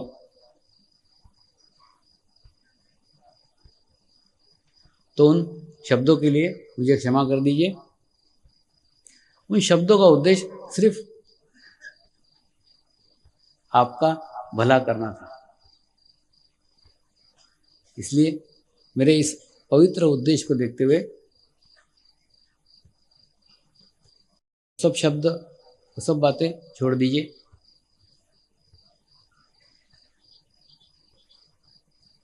और इस नश्वर शरीर के सानिध्य में आप 8 दिन रहे। ये भी भूल जाइए आपका चित्त गुरु शक्ति पे होना चाहिए।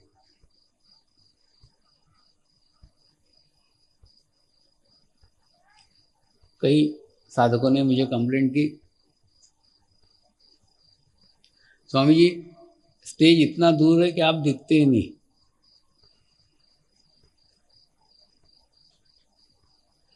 मैंने कहा अच्छी बात है ना, जो दिखना नहीं चाहिए वो नहीं दिख रहा है।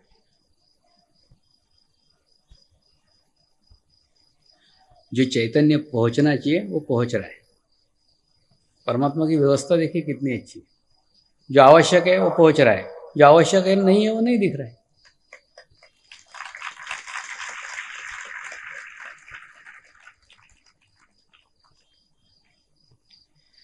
इस माटी के पुतले को देख के क्या करोगे?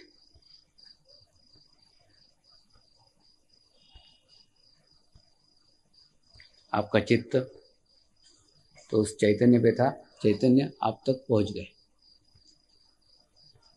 कोई भी घटना होती है, प्रत्येक घटना में कुछ ना कुछ अच्छा घटित होता ही है।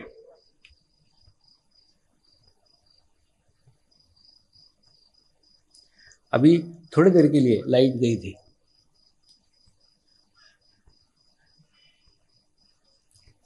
उस लाइट में कई साधकों ने मेरे ओरा के दर्शन कर लिए।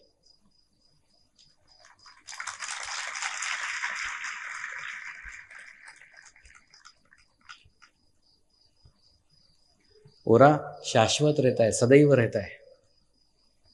सिर्फ इतने बड़े बड़े लाइट आपके सामने रखे हो तो आपको नहीं दिखेगा।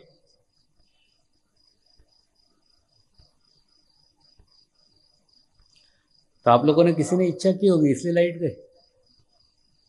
ओरा ओरा ओरा कर रहा हूं ना बहुत देर से, आपकी इच्छा हुई ओरा देखने की, ओरा देख। ये गुरु का दरबार है, यहां से कोई इच्छा लेके वापस नहीं जाओगे, सब इच्छा ही पूर्ण होगी।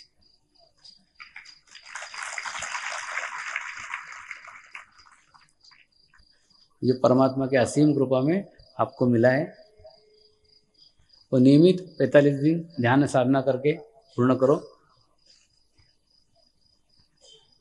और दुनिया में मैं कहीं भी घूमता हुआ रहा तो भी अंततः स्थित नवसारी में ही होऊंगा, ये ध्यान रखना।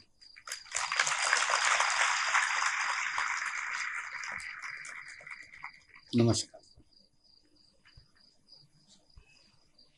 अब हम मेडिटेशंस करेंगे, ध्यान करेंगे।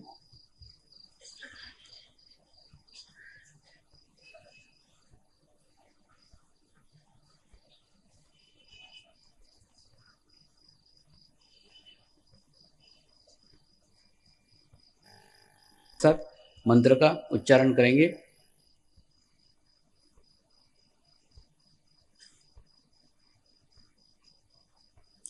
आज हम प्रार्थना करेंगे इस संस्कार भारती स्कूल के लिए,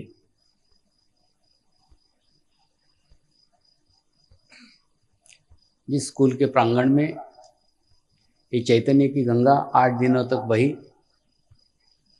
ये चैतन्य सदैव यहाँ स्थित रहे और उस चैतन्य से सारे स्कूल का, सारे स्टाफ का, सारे विद्यार्थियों का सर्वांगीण विकास हो, यही हम परमात्मा से प्रार्थना करें।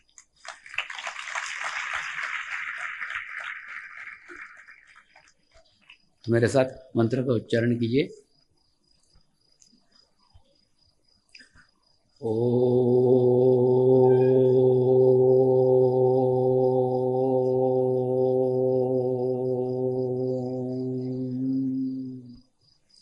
श्री शिवकृपानंद स्वामी नमो नमः। ओम श्री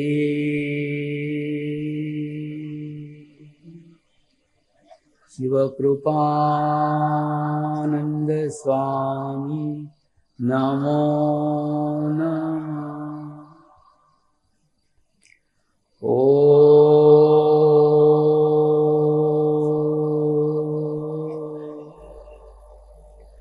श्री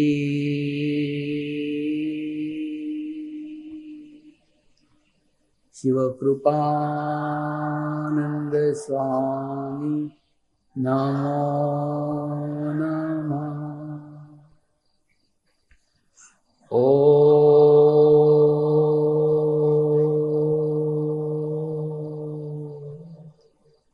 श्री शिवकृपानंद स्वामी नमो नमः। ओम श्री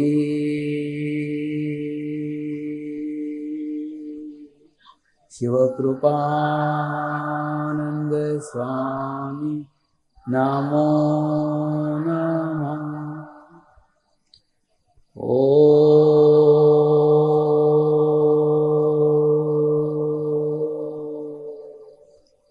श्री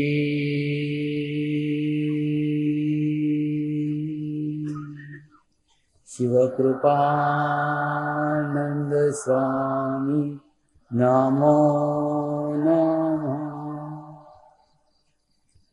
ओ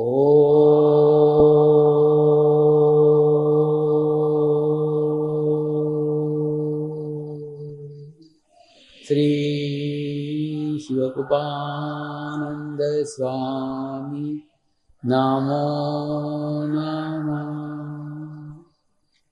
ओम श्री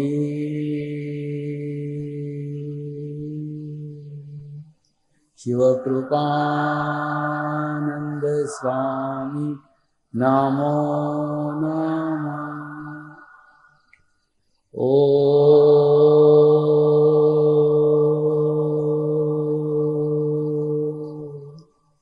श्री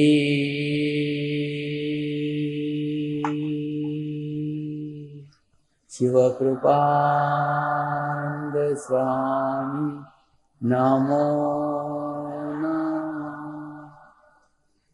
अपना चित्त तालु भाग पे रखिए और 10 मिनट ध्यान कीजिए।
अब हम संस्कार भारती स्कूल के सर्वांगीण विकास के लिए प्रार्थना करेंगे।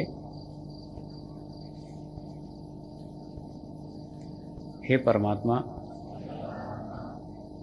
संस्कार भारती स्कूल के प्रांगण में हमने जिस चैतन्य गंगा का आनंद लिया,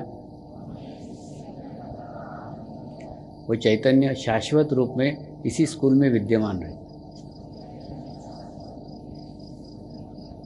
और उस चैतन्य से